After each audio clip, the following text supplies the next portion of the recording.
Mohon izin pimpinan 65, tepatnya di Hasu nih, sedang berjalan. Mohon bantuannya untuk sektor-sektor agar digerakkan. Api dengan cepat melalap ratusan bodyguard mobil di Jalan Harapan Indah Pejuang Jaya, Kecamatan Medan Satria, Kota Bekasi, Jawa Barat. Sektor digerakkan, demikian.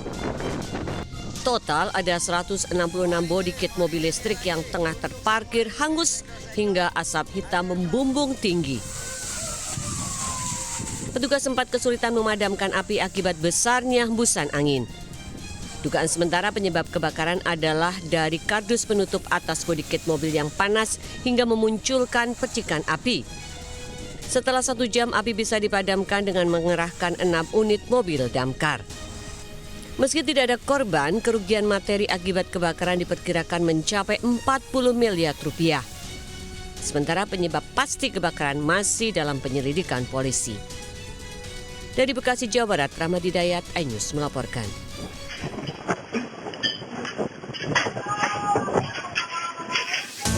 Angin puting beliung menerjang permukiman warga di kawasan Tugu Selatan, Koja, Jakarta Utara. Akibatnya, atap rumah warga porak-poranda dan puluhan mobil yang tengah terparkir rusak tertimpa atap bangunan. Bahkan, akibat kejadian ini, warga yang tengah bersiap menyantap makanan sahur berhamburan keluar rumah menyelamatkan diri. Meski tak ada korban jiwa, namun akibat kejadian ini warga sangat panik. Total ada 3 RW yang terdampak angin puting beliung. Hingga kini, petugas BPBD Jakarta Utara masih bersiaga di lokasi kejadian dan mendata rumah warga yang terdampak akibat angin puting beliung. Dari Jakarta, Sofian Firdaus, iNews melaporkan.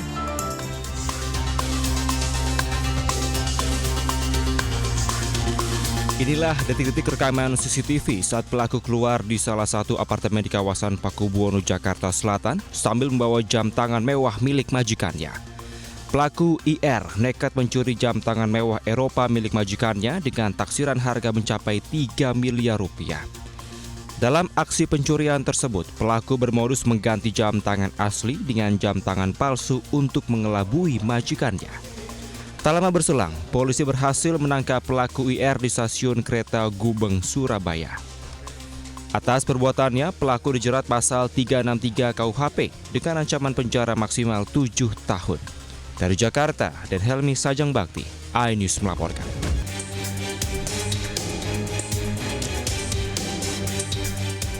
Dua pelaku ganjal ATM, M dan H, terekam CCTV saat keluar dari minibus sesaat sebelum melakukan aksinya di SPBU Raja Galuh, Asahan.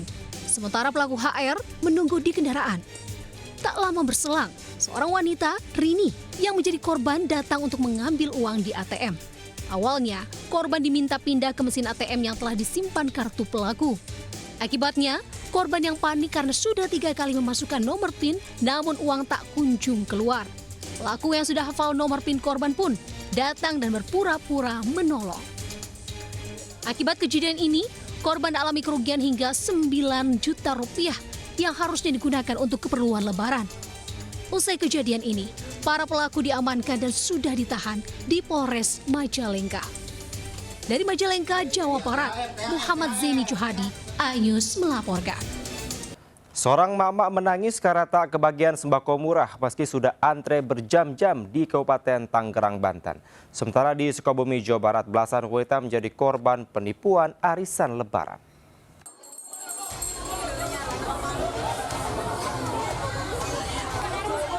Ratusan mak-mak berdesakan dan berebut untuk mendapatkan sembako murah yang digelar di halaman pasar tradisional Cisoka, Kabupaten Tangerang. Bahkan mak-mak ini terlibat saling sikut dan serobot antrean khawatir tidak kebagian. Akibatnya seorang mak-mak yang sudah mengantre berjam-jam sambil menggendong anaknya menangis lantaran tidak kebagian. Ia mengaku sempat diusir petugas saat meminta didahulukan karena anaknya terus menangis. Tapi anak kan rasanya anak kecil dulu ini nggak diduluin dari tadi. Oh berarti ngantri doang tadi? Iya. Belum dapat sampai sekarang. Sekali malah diusir-usir sama-sama. Kecewa nggak Bu dengan? Wah, orang suruh ke sini, kalau saya pagi mau ke sini. Ibu warga mana Bu? Kalau mau ngantri kita lanjut. Kalau mau ngantri. Tidak hanya Ida, sejumlah mak-mak lain juga kecewa karena tidak mendapatkan bahan pangan murah. Terlebih mereka sudah mengantri lama dan rela berdesak-desakan. Dalam operasi pasar ini, minyak goreng ukuran 1 liter dijual Rp9.900, gula pasir 1 kilogram Rp11.300. Pasar murah akan terus digelar agar harga bahan pangan di pasaran stabil. Dari Kabupaten Tangerang, Banten, Aimarani Anyus melaporkan.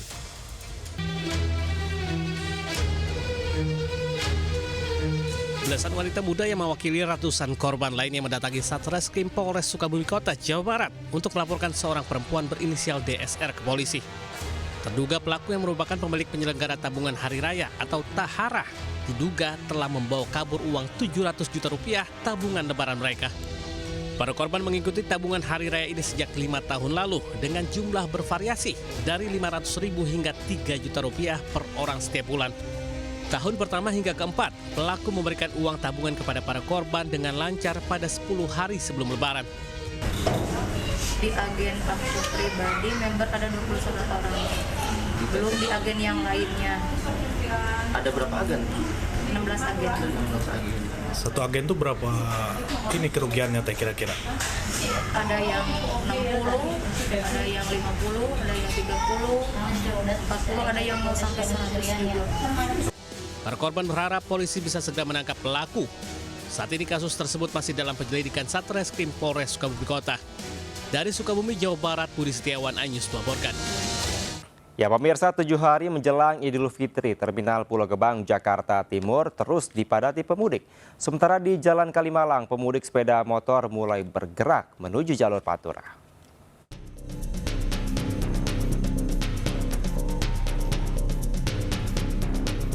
Meski belum memasuki puncak arus mudik, para pemudik sudah mulai meninggalkan Jakarta di Terminal Pulau Gebang, Jakarta Timur. Mereka yang telah selesai bekerja atau mendapatkan izin lebih awal memilih berangkat lebih cepat untuk menghindari kepadatan. Terminal Pulau Gebang pun mengalami jumlah peningkatan penumpang dari hari biasanya, namun belum ada lonjakan penumpang secara signifikan. Diperkirakan jumlah penumpang akan meningkat mendekati hari libur nasional. Para pemudik diimbau untuk merencanakan perjalanan dengan baik agar terhindar dari kepadatan. Sementara di Terminal Kalideres mulai diramaikan pemudik, terutama pemudik tujuan ke Padang dan Palembang. Mereka mengaku memilih mudik lebih awal untuk menghindari kemacetan dan lonjakan harga tiket mendekati Lebaran. Puncak arus mudik di Terminal Kalideres diperkirakan jatuh pada 27 dan 28 Maret 2025. Lebih dari 300 armada bus akan beroperasi saat puncak arus mudik berlangsung. Sejumlah persiapan seperti pengecekan armada bus dilakukan untuk memastikan keselamatan di perjalanan. Dari Jakarta, Tim Liputan melaporkan.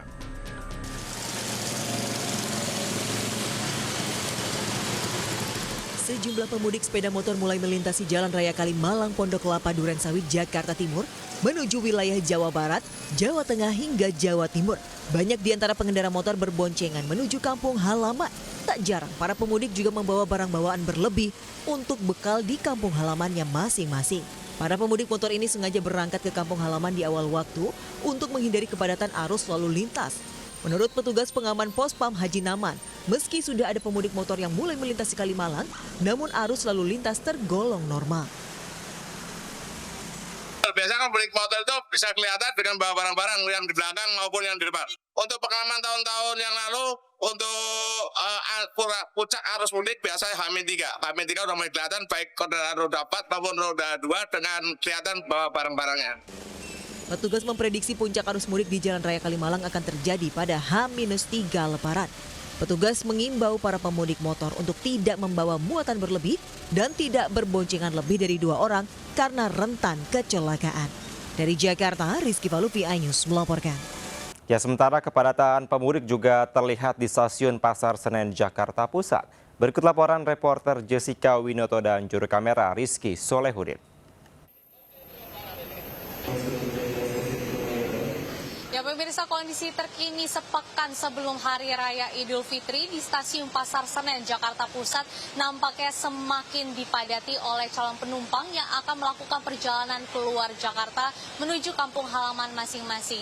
Dan informasinya dari PT KAI Daob 1 Jakarta, hari ini diperkirakan 17.000 lebih penumpang akan diberangkatkan dari stasiun ini menuju kota-kota tujuan para calon penumpang ini. Dan ada pun informasi terkait kota mayoritas yang dituju oleh calon penumpang ini, yaitu ada 2 kota, yaitu Jogja seperti Lempuyangan, Semarang Poncol, Purwosari, dan lain-lain. Dan kota kedua ialah Surabaya seperti Gubeng dan Surabaya Pasar Turi. Dan informasinya juga dapat kami sampaikan nanti di tanggal 26 Maret 2025 PT KAI Daob 1 Jakarta akan menambahkan kereta tambahan khusus lebaran, yaitu Motis Lebaran. Kami juga menghimbau bagi masyarakat yang akan melakukan perjalanan arus mudik, khususnya menggunakan transportasi kereta api, agar dapat selalu memperhatikan barang bawaan Anda dan detail dari tiket Anda, sehingga perjalanan Anda pun dapat nyaman, aman, lancar hingga sampai ke tujuan. Dari Jakarta, Jessica Winoto, Rizky Solehudin, iNews melaporkan. Ya pemirsa, Lebaran identik dengan kue-kue untuk menemani berkumpul bersama keluarga maupun juga kerabat. Milk Crepe Cake dengan tampilan cantik dan manis dapat menjadi pilihan kue menemani Anda di hari kemenangan.